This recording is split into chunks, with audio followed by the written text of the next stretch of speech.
How is PNG lossless given that it has a compression parameter? PNG files are said to use lossless compression.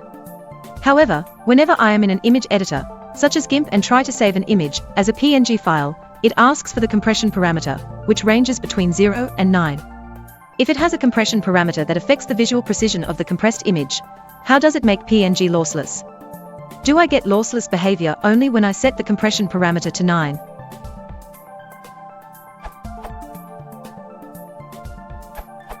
PNG is compressed, but lossless. The compression level is a trade-off between file size and encoding-decoding speed. To overly generalize, even non-image formats, such as FLAC, have similar concepts. Different compression levels, same decoded output. Although the file sizes are different, due to the different compression levels, the actual decoded output will be identical.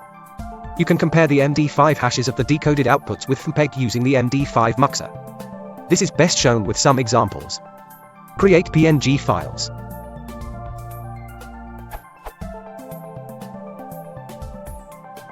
By default, MPEG will use compression_level 100 for PNG output. Compare file size. Decode the PNG files and show MD5 hashes.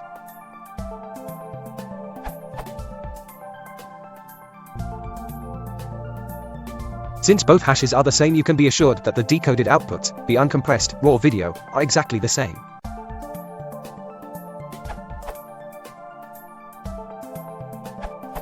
PNG is lossless. GIMP is most likely just not using the best word in this case. Think of it as quality of compression A, or in other words, level of compression A. With lower compression, you get a bigger file, but it takes less time to produce, whereas with higher compression, you get a smaller file that takes longer to produce.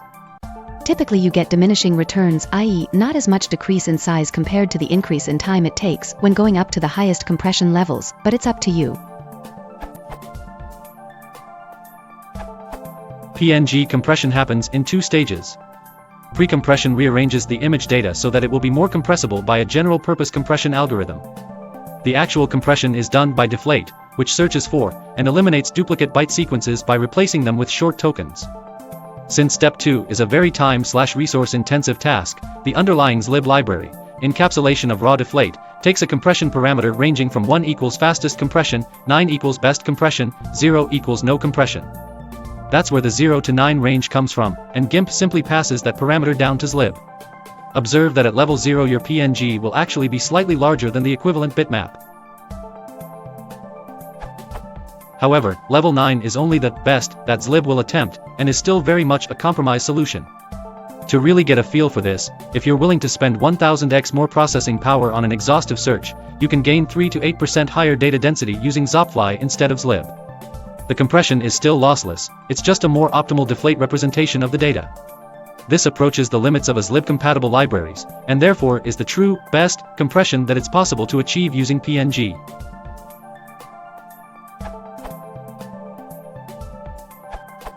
A primary motivation for the PNG format was to create a replacement for GIF that was not only free but also an improvement over it in essentially all respects.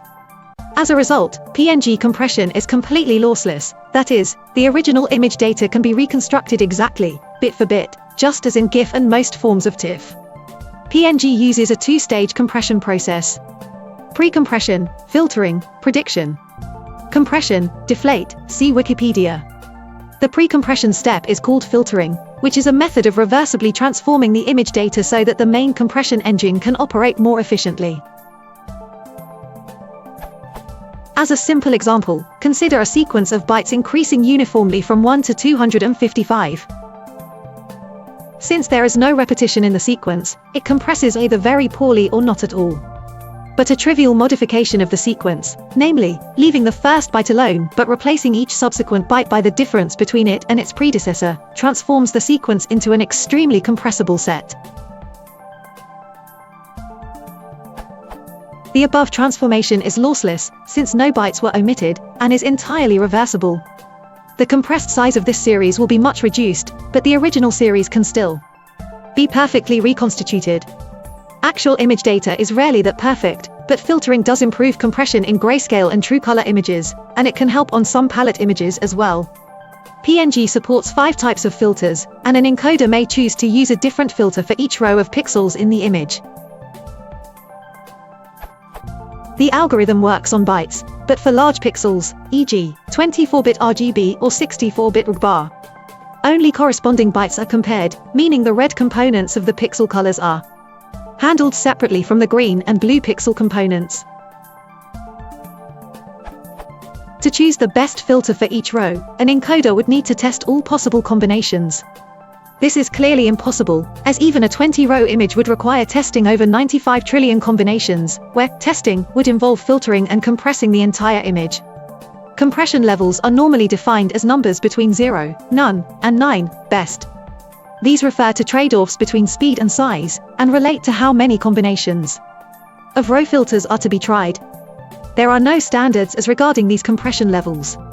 So every image editor may have its own algorithms as to how many filters to try when optimizing the image size. Compression level 0 means that filters are not used at all, which is fast but wasteful. Higher levels mean that more and more combinations are tried on image rows and only the best ones are retained. I would guess that the simplest approach to the best compression is to incrementally compress each row with each filter, save the smallest result, and repeat for the next row. This amounts to filtering and compressing the entire image 5 times, which may be a reasonable trade-off for an image that will be transmitted and decoded many times. Lower compression values will do less, at the discretion of the tool's developer. In addition to filters, the compression level might also affect the SLIB compression level, which is a number between 0, no deflate, and 9, maximum deflate.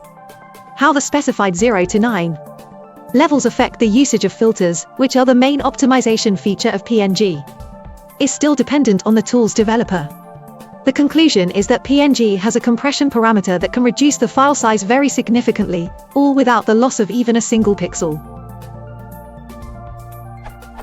Sources: Wikipedia Portable Network Graphics, libpng Documentation Chapter 9, Compression and Filtering.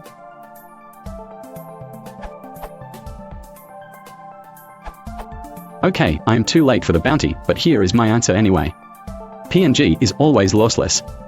It uses deflate-inflate algorithm similar to those used in zip programs. Deflate algorithm searches repeated sequences of bytes and replaces those with tags. The compression level setting specifies how much effort the program uses to find the optimal combination of byte sequences and how much memory is reserved for that. It is compromised between time and memory usage versus compressed file size. However, modern computers are so fast and have enough memory so that there is rarely need to use other than the highest compression setting. Many PNG implementations use zlib library for compression. Zlib has 9 compression levels, 1 to 9. I don't know the internals of GIMP, but since it has compression level settings 0 to 9, 0 equals no compression, I would assume this setting simply selects the compression level of zlib. Deflate algorithm is a general-purpose compression algorithm. It has not been designed for compressing pictures. Unlike most other lossless image file formats, PNG format is not limited to that. PNG compression takes advantage of the knowledge that we are compressing a 2D image. This is achieved by so-called filters. Filter is actually a bit misleading term here. It does not actually change the image contents, it just codes it differently. More accurate name would be delta encoder. PNG specification specifies 5 different filters, including 0 equals none. The filter replaces absolute pixel values with difference from previous pixel to the left, up, diagonal or combination of those. This may significantly improve the compression ratio.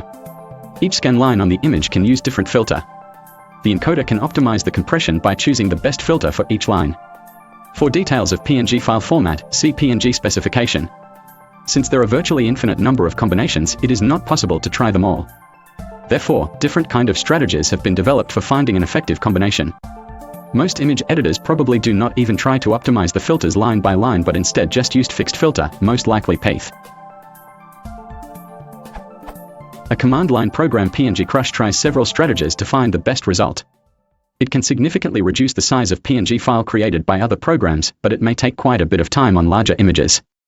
See SourceForge, PNG Crush.